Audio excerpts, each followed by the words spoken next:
Hey guys, welcome back to Body Morphin DJ. I'm DJ, and this is the spoiler-free review of Power Rangers Once and Always. So, this is with my freshest thoughts. I just got done watching the special, maybe 15 minutes ago. Well, I'm walking away with an overall positive take on the special. There were upsides, there were downsides, but overall, I'm walking away with a positive outlook. I think it was good. I won't say that it was great, but it was very, very good. They did what they could do with what was obviously a limited budget. So first, let me get into the story. Obviously, spoiler-free, so I'm not going to tell you any details, but what I will tell you is how there is a Robo-Rita. I didn't see coming. I would never have predicted that, but it made sense. I was actually like, oh, okay. I get that. That makes sense. That was pretty good. Seeing that cast together again, and even seeing some of them on set together that hadn't worked together before, all of that, I really enjoyed that. I really did. Seeing Billy Baxter, Blue Ranger, was great. Kathleen Sutherland as a Pink Ranger. She is my personal favorite Pink Ranger of all time, so I really loved seeing that. Walter Jones, Hip Hop Keto. We got to see that in the 30-second teaser they released the other day. That was awesome. Rocky being there was nice. It was good to see him again. Charlie Kirsch was good in her role, and I really did like her. I liked the progression of her story throughout the course of the episode, and the way it culminated made sense. I really liked it. I thought they did a good job with that. Seeing Alpha on screen again was great, especially because he looked so good, and then Richard Stephen Horvitz doing the voice was just, oh, it was good to hear that again. It was so good. But the one who stole the show for me was Barbara Goodson. Barbara Goodson was on point every single time Robo-Rita was on set. She was, oh my god, I was so convinced of who she was, I was ready to kick her ass. It was great. I was so pleased with Barbara Goodson. I can't wait to meet her this weekend at Fayetteville Comic-Con. Oh, she did such a good job. She did such a good job. Oh, it was nice to hear that again. So good. So good. Now, a lot of this special was what a lot of people would call member berry soup. And a lot of it was. There was a lot of that. There's a reason they used the Dino Zords instead of using another set of Zords from another season. There's a reason that this was solely focused on Mighty Morphin. While other Power Rangers were mentioned, we saw a list of teams of them in the Bandor Protocol from a previous trailer that we had seen. And then you can clearly see in the background of some shots from the teasers that, there are a number of different Rangers that have been trapped in Rita's, machine there. But we do not get any actual cameos from other Ranger teams. So, it sticks to the core Mighty Morphin. Let's not forget the Putties. The Putties were actually... I enjoyed the Putties.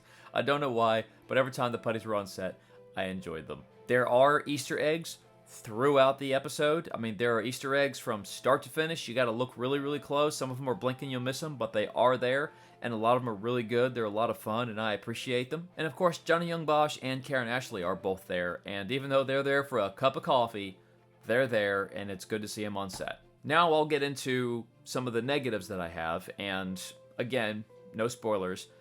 The biggest complaint I had was the visuals. There were so many visuals that I just really thought they could have done a better job of.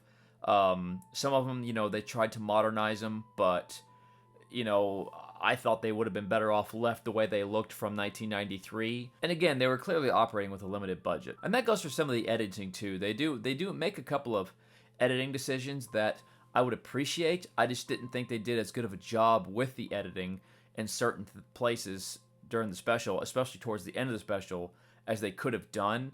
And it drives me nuts because I feel like I could have done a slightly better job of that with iMovie. The music was good, and they said that Ron Wasserman had been brought back in to do the music for the special, which I was like, yes, because this is the man who composed the original Mighty Morphin theme, as well as several other themes throughout the course of the show that we all love. But at the moments where it's time to fire up, kick-ass theme music, I just felt like they would have been better off using the music from the original 1993. So again, and these are...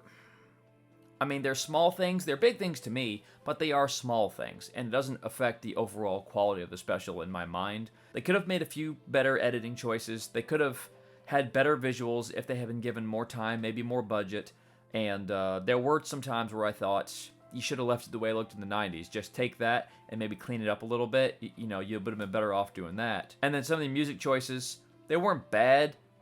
they just would have been better had they left it with, you know, the original 93. Now, back over to the positive side of things. They do things in this special that Power Rangers would never do. That they would never let Power Rangers do. I mean, at one point, the Rangers summon their weapons, okay? And we're not just, you know, throwing it and seeing sparks fly. At no point do we see sparks throughout the course of this special. When they kill a putty, they stab a putty. When they go to kill a monster, they stab the monster. There is stabbing in Power Rangers now. Wow! Again, some of the terminology they used. Like we saw in the trailer, Charlie Kirsch said she killed Mom. Not destroyed, killed. Stuff like that gets thrown out there in the special now, which I think is a positive. Because again, this is supposed to be for the adult audience, the ones who grew up with the show. And then finally, there were moments in the special, key moments, that really did bring tears to my eyes. I thought they did a really, really good job with that, and I just really, really appreciated it. So overall, I'm walking away from the 30th anniversary special with a very positive outlook. I am going to rewatch it and rewatch it and rewatch it and rewatch it again because I enjoyed it so much. And I probably will find things to nitpick on more and more as I watch it, and then I'll probably find other things that I will appreciate more as I watch it. So I'm not going to rate the episode. I don't really rate them, you know, I just kind of tell you what I think. So what I will do is tell you that Power Rangers Once and Always gets a thumbs up from me. I enjoyed it, and I think you will too. I will warn you though, there are several questions that we have all had that go unanswered, not even mentioned. So be aware of that. But then there are other questions that we had that are answered, and I appreciated them. Poor Alpha. I feel so bad for Alpha. Poor Alpha. But in the meantime, guys, I hope you've enjoyed this review. I know it's hard to, you know, get you interested in something that's spoiler-free.